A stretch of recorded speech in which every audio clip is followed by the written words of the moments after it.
meeting at the beginning, just so we have that in the recording. Okay, everyone, welcome to our gathering today. We do not at the moment have a full TMAC quorum, so will not officially call us to order, but we are allowed to proceed with informational items.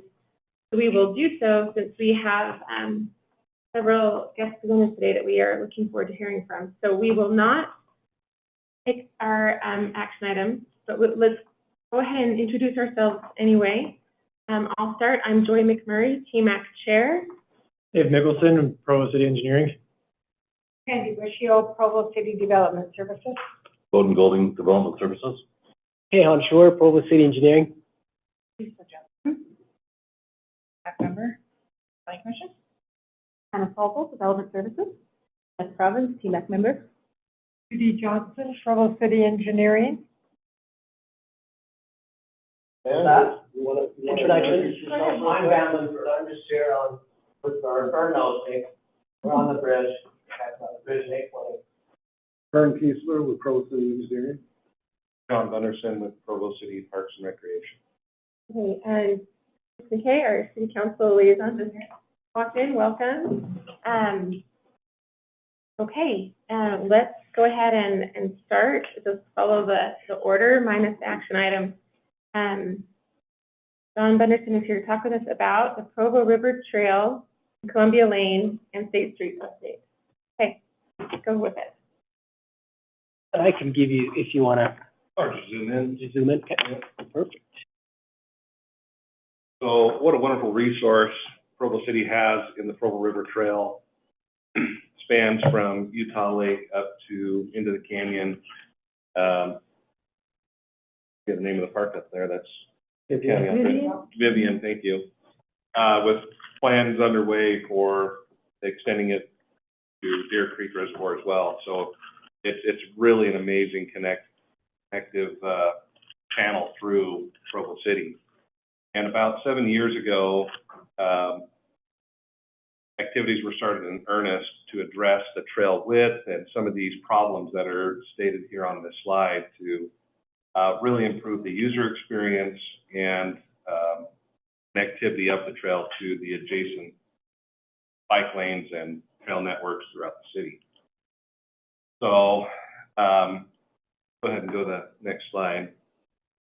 This section of the trail from Columbia Lane up to University Parkway is funded through a MAG grant and Provo City matching funds to widen the undercrossing at Columbia Lane, the undercrossing at State Street, installing a new bridge north of the Macy's parking lot, shifting the trail from the east side of the river to the west side and carrying it all the way up to University Parkway on the west side of the river.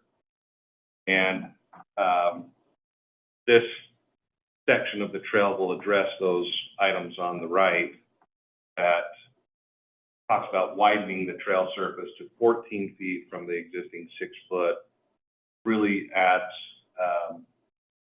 or lessens the user conflicts that we have with the different types of trail users, from cyclists to pedestrians to joggers to older users and young children. It's just really improves that experience on the trail. 14 feet, that's wide enough to drive a car on it, John, if you want to. Yes, but that's intent. That's not the intent, right? For emergency services and for maintenance vehicles. So this does help in the brush and tree maintenance programs, as well as emergency personnel being able to get in, especially behind Walgreens, where that is just not possible now, except through a gate on the back of the parking lot of the Walgreens. So this will improve that access through there. Yep. What happens to the trail that used to exist on the east side? From north of Macy's to, Like past Village Green and then... yeah, it will be removed and for the time being just revegetated. There's a existing pedestrian bridge up there, Moon River, at the commercial center that's up there south of University. I thought it There's was like a medical bridge right there just north of Moon River. Yeah, so that bridge will remain, the deck, the wood planks of the decking will be replaced, but that bridge won't be altered. So there'll still be connectivity to that neighborhood on the east of the river, just that the trail will be moved to the west side. From State Street on, or from beyond Macy's on? So it'll be widened, that entire section, but it'll stay east of the river until north of Macy's parking lot, where the new pedestrian bridge will be installed. It'll carry it over behind the, I think it's a U-Haul and storage business on the west side, and then it'll carry. Are there any sections of the trail right now that are 14 feet wide? Yes. Like, give us the idea of how big that is. So, the hashed out area, that 5N label up there, Mm-hmm. we were able to make those improvements a year ago, and that section is 14 feet. Right there, from University Parkway to 2230 Stuff North. that's been. Awesome. Yes. So it was part of this plan set, but we were able to make those improvements with a prior grant funding round, and so those were completed. The And it under- dead ends there at the top of 5N, right? Isn't that where you have to go over to connect on University Avenue? Yeah, so it's still the Provo River Trail, but it doesn't follow the Provo River through that section. So it crosses on a new pedestrian bridge north of 2230, and then carries east over to University Avenue, where it parallels University Avenue. And is there actually a bike trail on the north side of 2230 North that they can get over there with? Yes, so the sidewalk has been widened to an 8-foot pathway. That's what we were able to obtain. The north side of 2230? Yeah, from easements from the adjacent property. Nice. And that's already happened? Check it out. That was always like a precarious, It what we're was. supposed to do, be a vehicle or a bike. Question, one of the things that you wanted to improve was, not just widening it, but the different types of traffic. Is it gonna be striped differently for, So we are currently doing a center line stripe for directional traffic with the ability for a faster trail user to bypass lower. So I've even heard from county that they are going away from their 3-lane model up in the canyon and going to a single good, stripe lane, okay, so you just. one center line. Just one center line and then. Bikers have to pass. If you're going one way or going the other, if you're going faster, you're passing. Oh, go ahead, Beth. I was just gonna, I'm just thinking of like e-bikes and everything like that, is there going to be public outreach to let them know of like trail etiquette and letting the, and speed? Is there That's speed? ongoing, because there is a current fixed speed limit of 15 miles per hour on all trail network. Sidewalks are 10, so certainly they are capable of exceeding that, but that is the regulating speed on the trail. Will we have the speed limits listed? I posted, but one thing we talked about in this meeting several months ago is that not all e-bikes or scooters have speedometers on them. So unless you really know what 15 feels like, I was riding with my husband a couple weeks ago on the Murdoch Canal Trail, and he kept saying, go faster, go faster. And I'm looking at my speedometer going, I'm going 16.9, that's against the law. And he was yelling at me because I was going fast enough. I was like, I cannot in good conscience go faster than 15 miles per hour on this trail. So I feel like that's still an issue, and any of those professional cyclists, they're just zooming on those trails, especially on the way down the canyon, and it's dangerous. There needs to be more education or something that points out to them, we're serious about this before we have somebody get hurt. Yeah, speed signs, solar powered speed signs. David, also contacted me this week from our TMAC committee and, voiced the same concern. Not only about, Hurtado?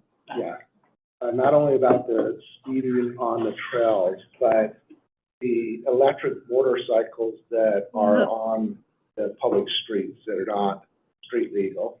And even if they are street legal, the children riding them are, 10, 11, Oh my gosh, I 12, saw one 13. the other day. I was like, oh.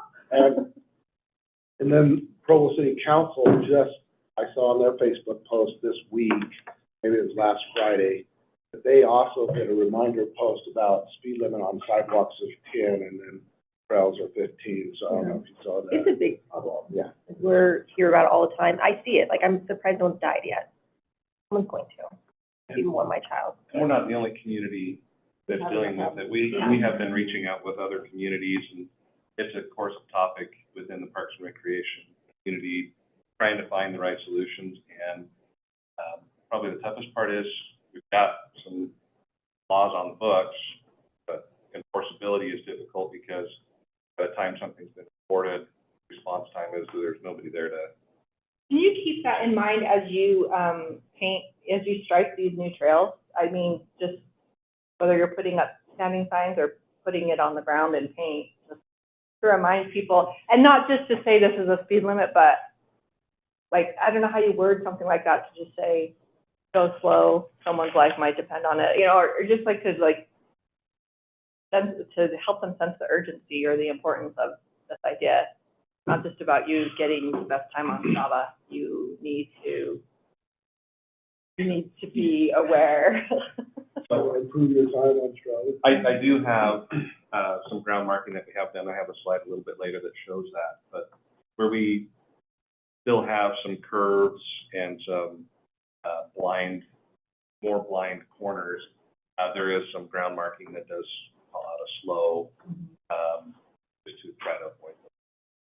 If you want to say, we're talking to you, Lee Jensen, that would be fine too. That means you. Specifically, yeah. Maybe we need to have a program where you can sponsor that signage. The spouse of somebody who rides too fast. Yeah. Does your spouse ride too fast on the Provo River Parkway Trail? You can have your name on this sign. Have we seen anything about, like, just sort of establishing this sense of, we're going to share the trail, we're going to be thoughtful of all users, in any kind of mailers from the city or emails from the mayor? Has anyone seen this topic in any of those places? I'd say it's still developing. Okay. I worry about, like, it's great that it's on the city council Facebook page, but most of the users aren't connected in that way. People don't read those things or have access to those things. I've got signs. They're not reading the signs. That's true, So, yeah. And I think this is kind of also a bigger topic of how micromobility is affecting transportation. Because you've got 4 different speed limits from 4 different, 4 different speed capacities with 4 different types of users, all using the same half of the trail. We've also had children injured by bikers going into the park and flashing their faces with their pedals. It's horrifying. They not come over and then they're 12-year-olds riding motorcycles, kids are playing on the grass in the park, and they're jumping Right over on them. there's been a couple. That's another blind spot, their landing zone on the backside. And I know my kid wants to do wheelies in the park because it's easier to learn to not fall back. And I'm like, you can't do that. You're going to mess up the grass. So like, and my house is behind a park, and all night long, you hear it has about 10 o'clock. I thought the park was behind. It is behind my house. You said your house. I don't know how you look at it. But, You were there first. yeah, I was there first. But it is crazy the number of bikes. I mean, they just whir, and there's just motorcycles going all over the place, all over the park, as you know. Well, yeah, the rules are on the signage and they're in the code, and so we're looking at enforceability and also education out. It's multi-pronged effect for a very complex problem. We talk at our meeting about having some, like, big outreach weekends where we have somebody posted there to them or warn violators and sort of get. Did we talk about that? I can't remember if that was an idea that we had it. Does that sound familiar? Sounds new to me, Okay. but It just seems like if you did it on a big weekend when there was a lot of use, on, just have somebody on a Saturday. what would be how would we talk to? Did you know, or put one of the speed limit things and just, in one of those These sections times. where people are passing by it and be like, Bathroom and then another, you know, something that says, Yeah, just you awareness. do realize this is a dangerous speed, or, you know, something that just is an educational tool that we can pop out every once in a while to say, you're going too fast, you're gonna hurt somebody. That's why we have rules on the trail. Because I think too, like, the other day, I was walking on the Provo Parkway Trail, and there weren't that many people. So people were being, the ones that were going fast were being even more careless because in their minds, there's nobody there. So whether there's 15 people on the trail or 150 people on the trail, it's still a problem because it doesn't apply to them. Anyway. So I would just say that it's still a developing solution to the existing. Is the county looking, I think the county and state might be looking at laws too, because I've heard, my friend went to buy her child a Saran or whatever they're called, and the person selling it said that you may want to just, that there's legislation being looked at, but I didn't know about that. So at the state level, I think any carelessness of user transfers to the adult. That's the way it. See, that's how we should post it. Hey, parents, do you want to pay these fines for your kids? I don't know about a penalty structure as part of that, but I think that's more for like litigation. If there's an injury. Yeah. So, but the state level is developing this too, and we're trying to address at the local level because they can't pass it along to us, say, well, whatever the local governments want to have in place. I feel like it needs to be, enforced because it becomes unenforceable, like all of these zoning laws that we talk about all the time that are unenforceable. Why do we have them on the books if we can't enforce them? So there's things like public outreach, educate people would be way more effective than making a law that's not gonna get enforced anyway. Balancing act. Yeah. We're trying to find that balance. We know it's kind of tipped the other way where there's much happening that's unregulated and risk exposure being presented. I'm sorry, I But interrupted. coming back to the projects that we've got, that does not encourage the behavior, but reduces those potential conflicts.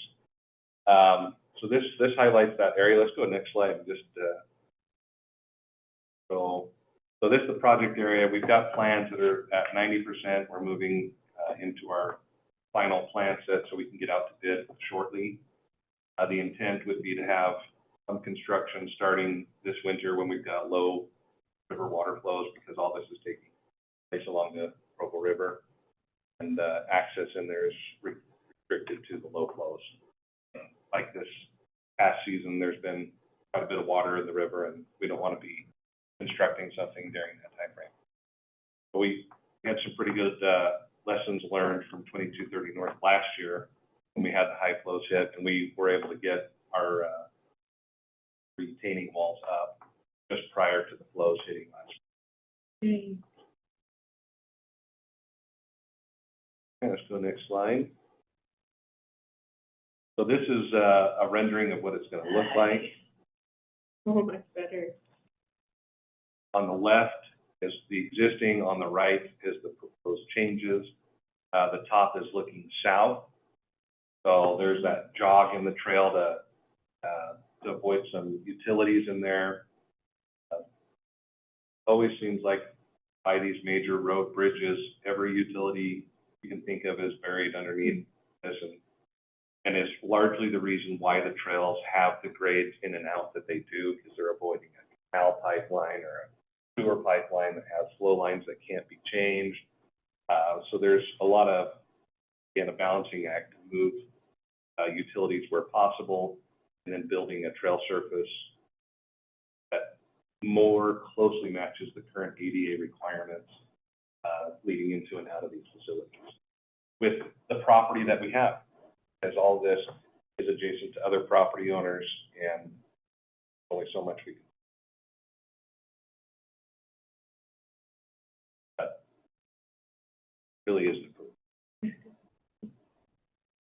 An 8 foot high, that's the Clearance. clearance. Is that what it is right now? For tall people on big bicycles? So I'm not sure what the clearance is on these facilities. I don't know how tall you are when you're sitting on a bike. We certainly would like to see 10 or greater, but And maybe, we've got a couple areas that are 8. We had someone like Jim Price on a bike going through 820. You'd have to wear a helmet. Boom, might hit it, so. John, it probably might not be a bad idea to put the clearance height Yeah, kind of at the entrance and maybe Yeah. exits up each of these. we'll make sure that's added.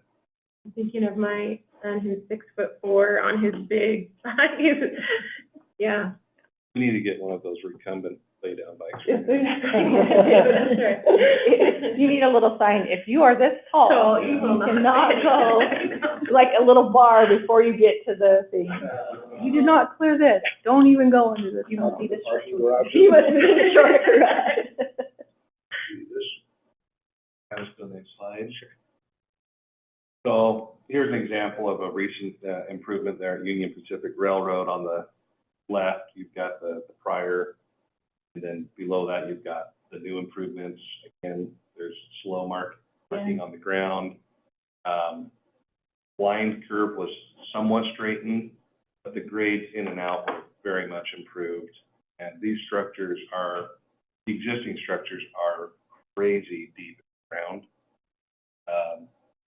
We have a different standard of building them now, but still able to accomplish all the requirements necessary, but it takes quite a bit to demolish the existing structure. This is such a massive project, and you're dodging utilities and railroads and all the hard things. Where did the funding come from on the southern section? A lot of it was RAP tax, primarily for the south section that's already complete. You have to work with Union Pacific when you go Oh, into yeah. these. Oh, yes. I mean, I know we had to build this thing over top, and I wondered if when you go underneath, they're micromanaging it as well. Yeah, and then we have to have flaggers on the rail while construction is taking place, constant coordination during the construction project. But yeah, we had to renew. It was good because we were able to renew the public access easement that's underneath their facilities. So we're good for the next year. And we also had to shore up and protect the abutment of their bridge that's adjacent to them. There was no movement, there was monitoring. I don't like that. New one still? If there's a train coming, Oh, like, if, that's my favorite. I know, but it's Like psychological? Yeah. Might be another there with the. This one's got the cage over the top because there's ballast that Yeah, can but fly you see off. the rocks that are on it all the time, you're like, hey, that was in my head. This one is an 8-foot clearance on here too, so if you haven't hit your head on it, 8 foot. It was 6'6". You can see that sign on the left. So we were able to extend this 1.5 feet and have it curved. Not that bad. We'll go check it out. Well, that gives us an idea that it was 6'6" before, Yeah, that is helpful too. and it did feel cramped before, like you were gonna hit your head, but you didn't. So And 8 feet is, I'm not gonna say there were dents in the old cage above, but I'm pretty sure there was. Yeah. We're good now. Okay, let's go next. This is up at 2230 North. This is the most recent improvement. You can see down in the bottom left what it looked like before. Also at the top middle, that's looking to the north. It was very, very steep. Get up to grade to the old pedestrian bridge crossing, where we were able to swerve and loop that channel around and gain some running slope to make that climb back out of there a lot easier than it was before, for cyclists especially. And then on the south side, we were able to tie in the street access up to 2230, just a much cleaner, less steep slope coming out of there as well, better lines of sight. And in the bottom right is my very favorite part of Provo right now. There's a wildflower garden right there next to the pedestrian bridge that was just lit up the last couple weeks. And lots of pollinators and such in there right now. It's just drug my family out there a couple times. I like it. We went out there 2 or 3 weeks ago when the water level was high, and it was a unique experience walking underneath this particular bridge, being about eye level with the water. And that was interesting, because that's not a view you typically get anywhere else. And so it was it wasn't scary or anything, because you got the retaining wall there and the shoring, but it was interesting. It was a neat experience compared to what we have, looking down at the water instead of eye level. And the only time it's been flooding now is when the river levels have been higher than the wall. So I think we've had some pretty good testing on this the last 2 seasons. Yeah, That's big water use good build. is amazing. It's such a really useful improvement for the system. And then I just might add that this is 14 feet wide to the south of here, but the actual undercrossing itself is 10 foot. That's as wide as we could go because of how narrow the bridge is overall, and the river does need that capacity to pass through.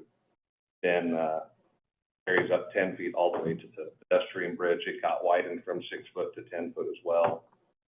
And, just a much better experience. Yeah, that bottom left, that's terrifying. Is that bottom right, is that 14 or 10? Yeah.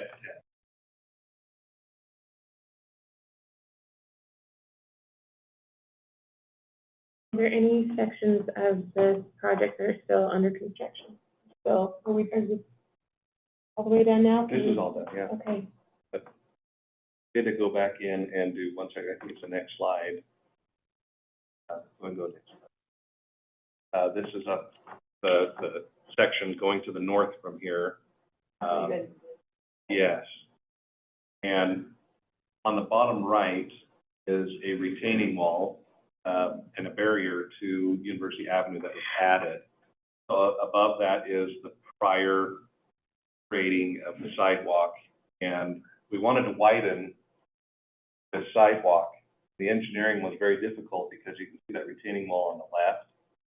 It goes down to the BYU building, that is Ellsworth building, thank you.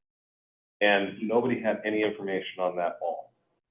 UDOT, our internal network, and we widen the sidewalk at current grade, we'd have to build that wall up. Without engineering, I would have to re-engineer the whole wall and reconstruct the whole wall. What we did instead was build that barrier wall on the right-hand side or the east side of the walk and keep the road grade the same, but bring the trail down below. So you get another unique experience where when you travel along this, it starts to block out the traffic noise as you come down to the lowest part of that, and then it comes back up because the wall's only needed for so long. But we were able to get the trail starting here, it's 8 feet, and then it widens to 10, then it's 12, and then it's a full 14 feet as you pass the golf course. Going to the north. A really creative solution to just drop the path. I wondered why the retaining wall was So that really explains it. We didn't have to do anything with the retaining wall, very little with University Avenue, just like a 2-foot section. Can I make a comment on this? Sorry, I've joined remotely. Hi everybody. So I recently rode my bicycle like just a couple weeks ago south on University Avenue, and I felt that this created a fairly dangerous condition for cyclists on University Avenue, where they come out of a pretty good high-speed, wide sort of bike channel, and then the bike lane kind of ends while cars are still going pretty fast on that road, and then you get pinched between this high wall on the right and the traffic that may have stopped or may not have stopped for a traffic signal at 2230. So I think we may still need to look at this and pay attention to that. I think, yeah, I was a little troubled by this design. But So- he's on the road, not on the Yeah, I path. was gonna say. Yeah, I'm on the road. My bike lane disappears. There's often a long queue of cars that's waiting for the green light on southbound on University, and then cars who want to turn right going, coming from the north, turning right to go west on 2230 will whip into that turn lane without a lot of visibility of what's ahead of them. And if what's ahead of them is a bicyclist instead of another car previously going 50 miles an hour, that there's not a lot of room for error for the cyclist or the motorists. Well, the same thing happens on the other side of the road, Greg, when you're going north, That's right. or even because it merges with the turn lane, and the turn lane doesn't have to stop, and so they Right, often are looking and- for bikers in that section. And going back to our earlier conversation, is the Provo River Trail meant to be a cycling corridor? You know, when cyclists use the Provo River Trail, it creates unsafe situations potentially for pedestrians. And it seems as though this design, it has undoubtedly made the pedestrian portion of this trail better and safer. But I worry that we did it at the expense of cycling safety and vehicle safety. And we've maybe shifted one problem into a different problem. And I think we need to look at this and monitor that intersection to see if it becomes an issue. Yeah, it is Utah Department of Transportation, but we can monitor the issues associated with crash data at this intersection at 2230 North and University. Thanks, Greg. We're good? Any other questions? I think it is. One more slide? Nope. Okay. Thank you. Thank you very much, Sean. That's really exciting update. Greg, while you're here, we have a quorum. Let's quickly vote on our minutes from last month. I move that we vote on the minutes from last month's meeting. Okay, thank you. I had one little correction on the minutes from last time. Judy, did you see my email? No, I Okay, did not. it's because I sent it to you. If you'll scroll down to Hannah's section, Organize it. next to last bullet point, right there, keep going down, right there, right there. It says the plan was adopted in 2030. Is that supposed to be 2020? Yes, and Judy asked me for the minutes, and I typed up the summary and sent it to her, so I will fully claim this. Oh, no. That's on me. And I should have I read sent it. it to her, and she pasted it. Impressive if we can adopt it before we get there in time. They're No. really forward thinking. The video cut out, so she didn't have the recording to go back. Okay. So I did a summary recap. No and that's on me. problem. We can That's change it. just one little detail. Yes. So change that, and if that is the case, then with that amendment, I move in favor of approving minutes. Okay, all in favor? Aye. Aye. Aye. Thanks, Greg. Woo! Check that one off. So we don't need to come back to that next month. That's great. Okay, let's move on to David Mickelson with our road maintenance. This is something that we've been, TMAC section, been really wanting to follow closely. So thanks for coming back to present to us again. The latest on this. Yeah, not a problem. I'm happy to come and present on this, so. Was it about a year ago you were here last? I'm trying to remember. Yeah, I think so, Ish. yeah. So this year, we made the city internally, we've kind of been paying a little bit more each year for our road rehab for the last about 5 years. We've kind of been dipping into the next fiscal year. So this year we made the decision to kind of pay the piper. And so we have a smaller project this year, so we can kind of move forward within our budget constraints. And so we kind of focus on two things this year. We had our crack seal project, and we focus on roads that have previously been overlaid. And so these are some of the roads that have been overlaid in the last 2, 3, 4 years that haven't been done yet.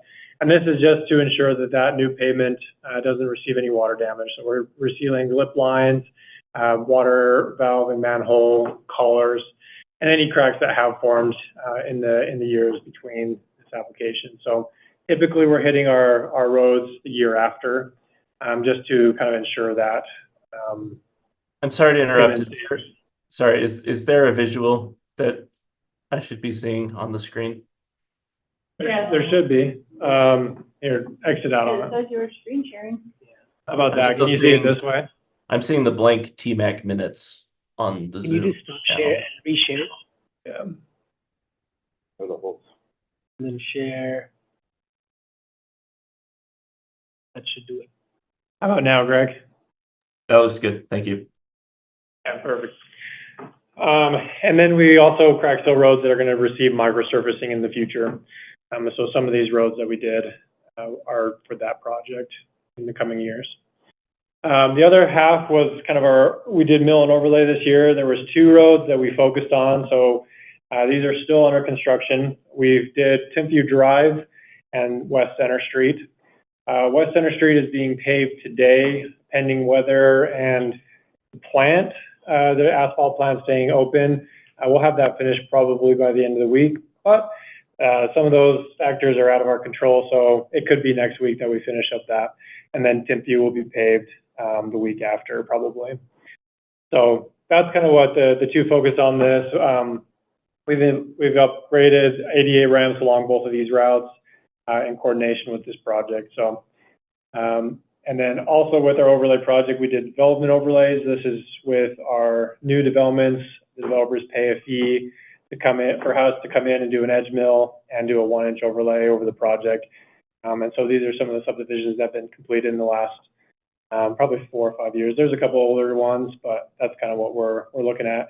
We hope that they're substantially completed, 80% or more of the homes built before we go in and do that, so we can maximize the dollars worth to get that overlay put in while not seeing any additional truck traffic from home building and things like that. So that's really the project this year. It's been going really well. We've had minimal things that have come up on the projects. They've been pretty smooth this year. So. One thing I think is kind of relevant is you mentioned how there's not enough money ever for the, council did vote to take the exemption away for the road, what's it called? Transportation utility fee for nonprofits. And the only nonprofits that were included in the exemption were Church of Christ, like churches and UAO. Mm-hmm. So they should be paying now, and that's about $300,000 a year, right there. What percentage? Oh, Will that? Um, 300,000, right? It's like 3%. Oh, hold on, I gotta do math. Sorry. Hold on, I can't see them. What's your budget this year? Isn't it 500,000? It's probably like 8 to 10% of an increase. So it will help. What for was sure. our total road maintenance budget for these projects this year? For this year, we had 1.3 million. Didn't we project at one point in time that $3 million a year is what's really needed to maintain roads? No, so yeah. Never mind. From our study in 22, it was near 5 million a year to maintain our roads after we get them to that point. But yeah, so right now we're sitting about 2.4, 2.6 every year is what our funding is. And this additional from the transportation fee will definitely help. Now, the concern is next year, the Church of Christ Latter-day Saints is lobbying the legislature to exempt all nonprofits in the whole state. So we'll lose more than 300,000. We'll lose 500 plus. Not 501c3s couldn't lobby. Pardon? I thought 501c3s could not lobby. You lobby a lot. I know. Behind the scenes. They have a government relations team that has 2 certified lobbyists. I used to be their intern. So I know from the inside. Yeah. So we're getting several $1 million behind every year, so realistically, in like a basic maintenance level. Yeah, I think it's always a delicate balance with road maintenance. There are some new things that I've been learning in the industry and tactics that we're going to try to apply going forward to be creative with our road maintenance to try to stretch these dollars. We're really going to try to get more into the history of our roads, when they're built, what kind of damage we're really seeing on them, and really dive into that side. there are roads that are in Provo that may look really bad, but really it's just environmental damage. And those are really easy to fix. When you get into roads that have structural damage, that essentially it's failing. Environmental damage is a really quick fix. And so we're trying to be very tactful with how we're doing our road maintenance so that we can stretch the dollars and maybe not catch up, but try to maintain what we have. So we're switching up priority and, maintenance strategies just to try to help some of those things. The good roads cost less philosophy is something that UDOT has adopted for many decades. And when we had first adopted transportation utility fees, one of the reasons why we did that is because the city was bonding, and at 52% of properties that are tax exempt within the city limits, only the 48% were paying on those bonds. And we'd take a 10-year bond out, we'd use it up in 3 to 5 years, and then we'd spend the next 5 years paying on the bond until we could do another bond. It just kept getting further and further and further behind. And it seems like we're still getting further and further behind. That's why it's really important for everybody to pay their fair share. I have met with BYU about the transportation utility fees. We are updating our study starting next month in the fiscal year, July, and we expect about 3 to 4 months to get where we need to be with those transportation utility fees, to take it to the city council and let them review those fees and decide which direction they want to go. But there is that always possibility of state legislative law that takes us away from or limits our capability of doing those. Now, they have been deemed legal in the state of Utah. It's gone all the way to the state Supreme Court.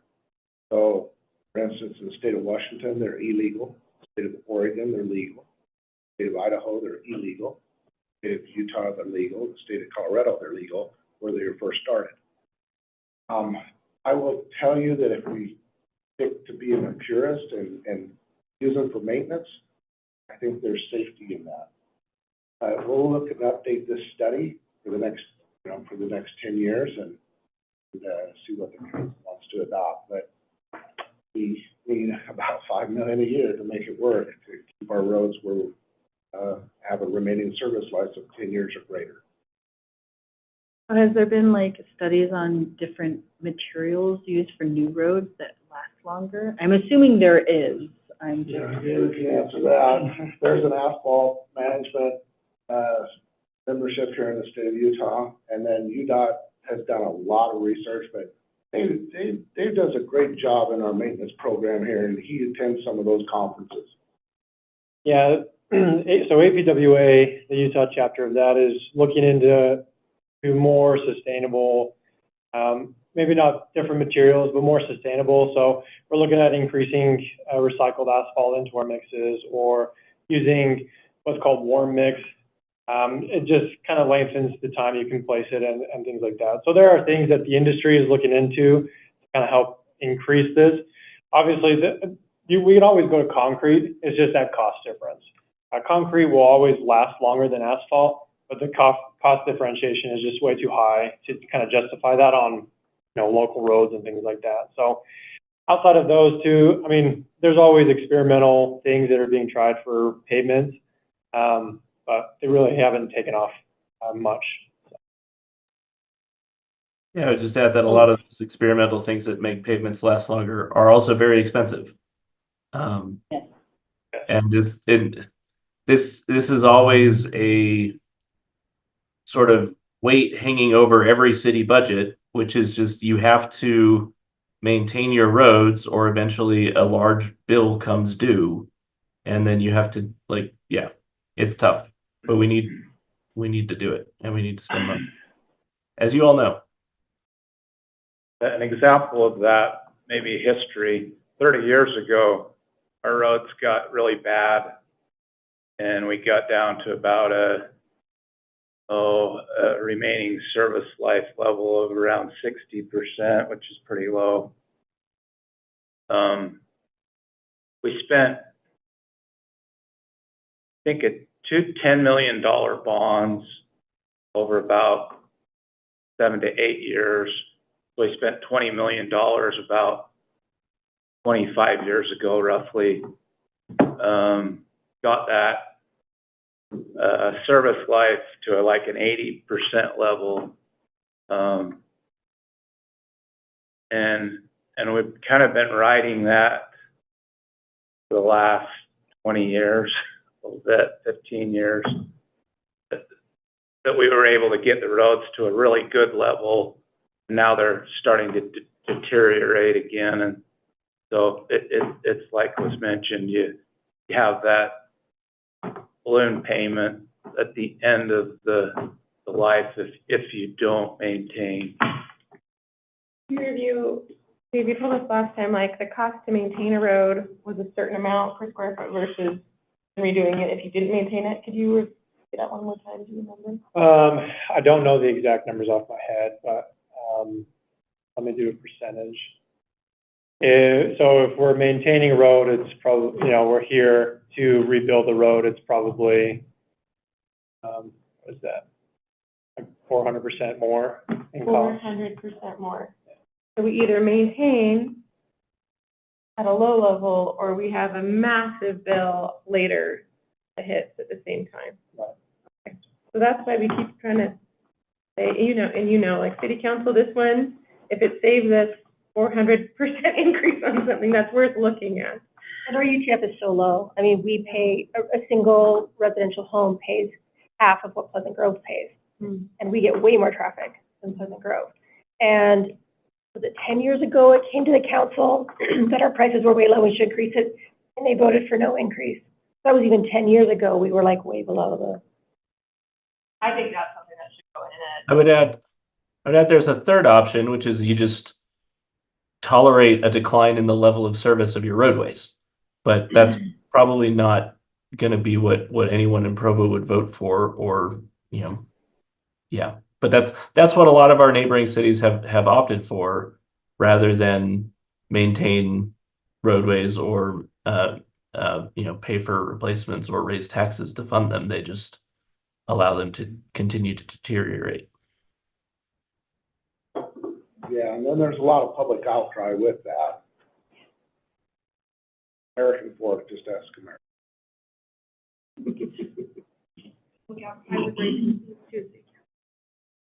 Everyone has to buy all terrain.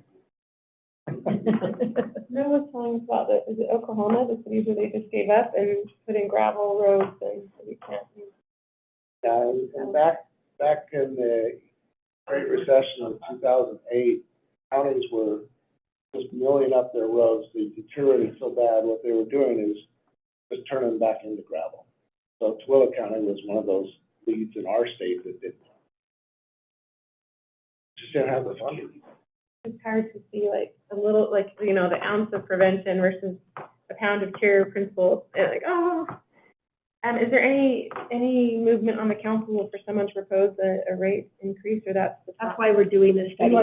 Yeah, so we asked for the study to be done, we want to increase it. And I feel like even if you did it to $5, isn't it like $3.50 right now? $3.50, yeah. Like even if you moved it to $5, that's like minuscule to the property owner, but would make somewhat of a difference. It's something. Yeah, and Pleasant Grove is 6 something, almost 7. So there's Or a dramatic maybe difference. have an increase on a graduated scale, so it's 5 right now and 6 next year and 7. Like, Well, we even just had 50 cents a year. we had the telecom charge come off of our utilities. So that's one nice thing where it's kind of like, oh, overall, it's not really increasing. I know no one likes taxes, but if it's one that will save you so much money long term, It's like education, such a wise, like Lisa said. a wise investment. So okay, That's we can something- do this now, or we can bond later. What That's would you something prefer? we're gonna have to put in the newsletter eventually. yeah.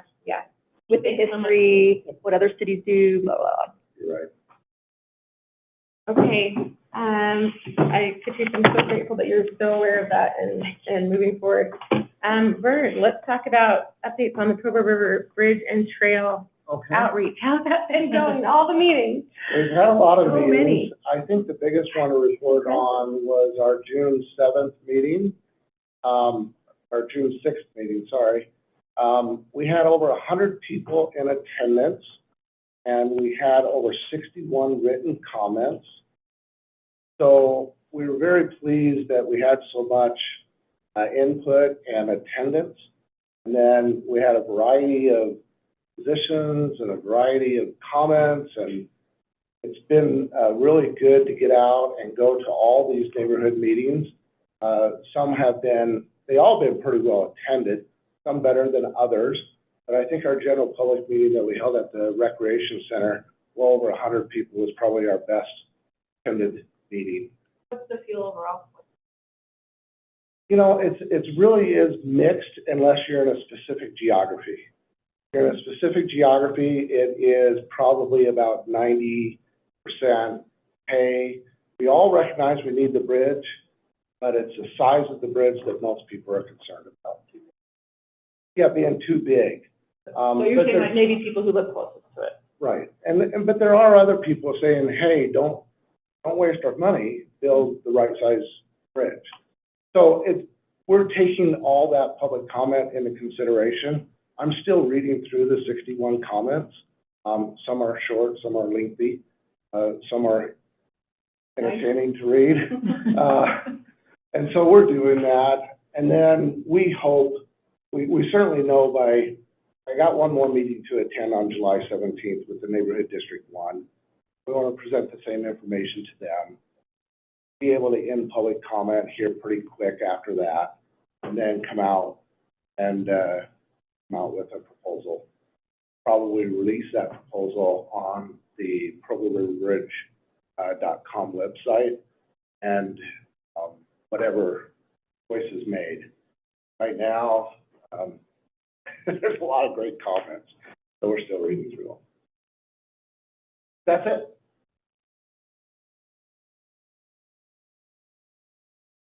When did you say the proposal was coming out? It'll probably be after July 17th, probably the third week of July. We'll probably release the preferred alternative on preferred alternative. Yeah, alternative to design to probably that third week of July. Do we get to? No, we'll release it to the public in general. Well, I'm not the public, but before it's like voted on by a city council. It won't be voted on by the city council. It won't be voted on by the mayor. It will be an internal decision made by our public works. This was all just goodwill, right? There was absolutely no requirement to include public in this. But I think it also would have been a mistake not to go out and get good public comment, because I'm telling you, it does have an influence, and it has, things are being considered like that way. TMAC be helpful in any way? You guys, Well, we kind of wanted you guys to attend the meeting. I thought we invited everybody to that meeting. I didn't see a lot of people at that meeting from the TMAC. I would have loved to. I would have loved to be there. I don't think I had that. I think we announced the month before, and a month is way too long to remember. So, there's just that July 17th meeting left, and that's the north part of Provo to run that by, and that's about it. We're doing some environmental work right now on the background, the June sucker and the net for the river, as well as the other. I don't think we have any food stuff. So we got to do our due diligence there, but I think it's moving on pretty good. And we've hired a good consultant team, the Econ, to design the bridge. Dave's doing the approaches. One thing I did want to tell you this, and I do want your opinion on it. In our meetings out in the neighborhood, they said, hey, whatever you do, don't wait, close down 850 West until you start to do the construction on the bridge. Close 850 West now. And we're going to look at that. We're going to, 850 West is on the south side of the bridge, on the west or east side. So where we had a pedestrian fatality, jogger fatality there, and she was crossing the street to go to the bridge. I thought that was insightful, and we are already been looking out there, we've been out on site to look at the Clearview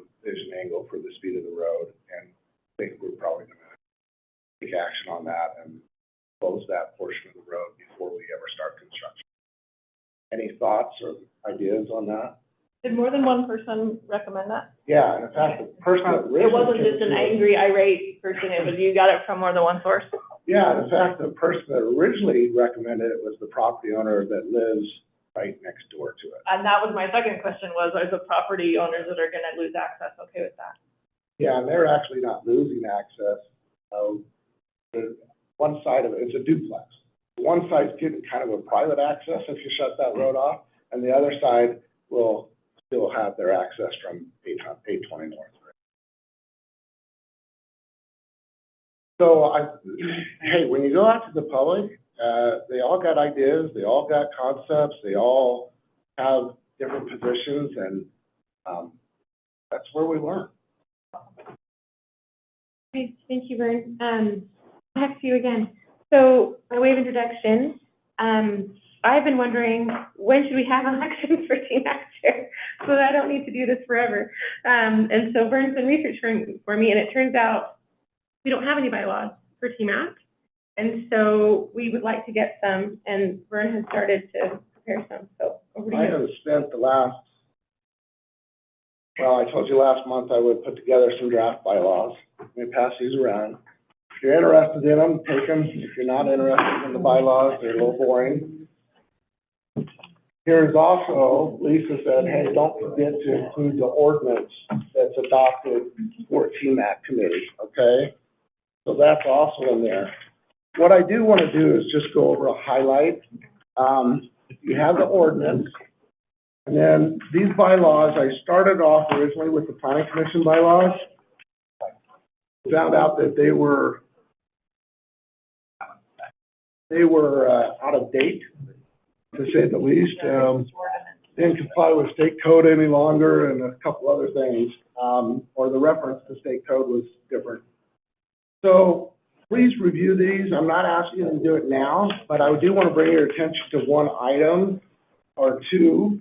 I think the election of the chair will be, we recommend it annually to be held.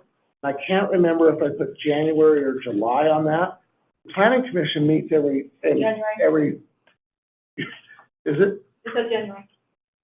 Great, so it says January in here, which is great. The planning commission does it every July. They do their, We just did it last night. they do it in June. Almost So their bylaw says July, but I think they're not meeting, so. Anyway, I want to bring that to your attention, and then one other thing that might be interesting to you is, I did put a minimum, if there's TMAC members should attend at least half the meetings, be considered active on there. I thought that was generous. Some of them are, you miss 2 meetings in a row or 3 meetings that you're done. I think if we have 10 meetings a year and you're attending 5, I'm okay. But so I put that in there. And then one other thing I put in there that I'd like your feedback on right away would be, I think I said something like in person to vote.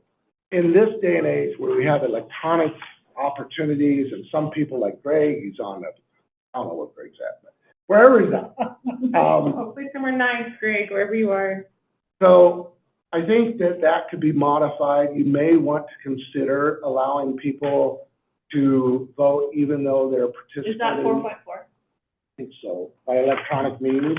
Vern, does this invalidate our minutes vote from earlier? No. We don't have any bylaws right now. No bylaws yet. TMAC members shall vote on any matter unless such member is present at the meeting when a vote is taken. It doesn't say in person. It doesn't say in says- person. Right, so we I'm can here. specify that and do it. You are. I don't think in person is necessary if they're on a thing. I would, but I think you might want to specify I think you want to- either in person or via Zoom, or, you know, like, Or, say what. or live. What does present mean? Yeah, you might want to define what present means. So please look through those. If you take the next month, you can take the next month and then give them to me next meeting, or if you want to put a two-week deadline, I'll have them prepared for the following meeting, even though I won't be here next month. I'm in New York. I'll be in Alaska. You'll be in Alaska. I'll be in New York. That's not far away. So whatever you guys decide to do. Then we might need to save this one for August, Okay. because I would like you to be here I would like Lisa to be here because she has the most, this is based on planning commission, and she's on planning commission, and I would like her experience.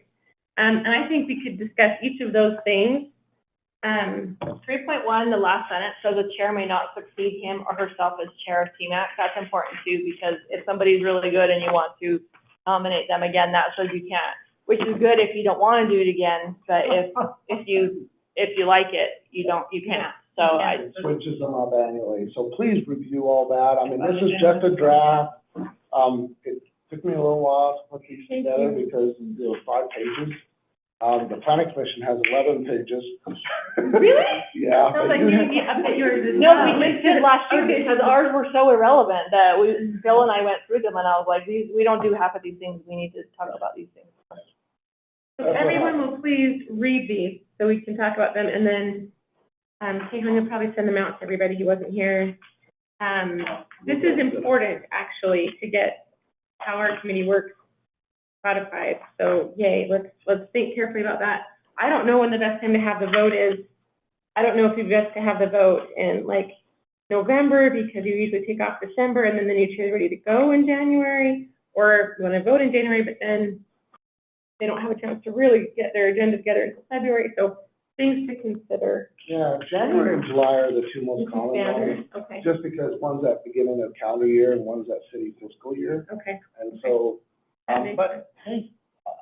but hey, if you want to do it in October 1st, federal fiscal year, that's fine too. No, Hey, Bernard, do you want to put can vote for them any and then time they're- for the meetings, or Maybe you just then, want to say it starts at 12:30? Do you want to set any parameters for how long you want your meetings to be? At 1:30. It doesn't say it on here though. Oh, It just says. yeah, it should says it be further held down. 12:30. It says further down at 1:30, it's a hard stop, you can't do anything else. Okay. Hey, David. So you already found an inconsistency, so. No, that's good. She found it in Speaking like. of 1:30, I scheduled the 1:30 for David. And I don't know if we can realistically get Yeah. through TMAC business Or not. in only 1 hour all the time, but, so I think that's a discussion point as well. Maybe you say unless a motion is made to That's continue. what I think. Is that what it says? Yeah, that's what it says. Unless Okay. a motion is made to continue that item. At 1:30, TMAC will finish the item presently being considered. No additional items will be heard after that time, Yeah, it unless doesn't- there is a motion by a member of TMAC requesting to continue the agenda. So that is great, because that leaves it open. One thing that I don't see on here that we might want to consider, I know we're supposed to read this and talk about it later, but, if this is helpful, to say that it's a requirement of TMAC members to familiarize themselves with the bylaws as part of their, like, so when someone is newly called, that this is part of their obligation to know what the bylaws say. I thought I put that in there, Okay. but We haven't read it yet. Oh, there it is, Upon taking office, all members of Provo City TMAC shall familiarize themselves Wow. before going. Okay. Blah, blah, blah. All right. Where you have Everyone, skills. You do. thank you so much, Vern, for putting this draft together for us. I will, maybe we can have time to review it, and then we can come back to it, hopefully for a vote, amendments and vote in August. yeah, and if you want to discuss it in July with the comments, and then I'll have a final draft prepared for your adoption in August, that Okay. would work. Okay.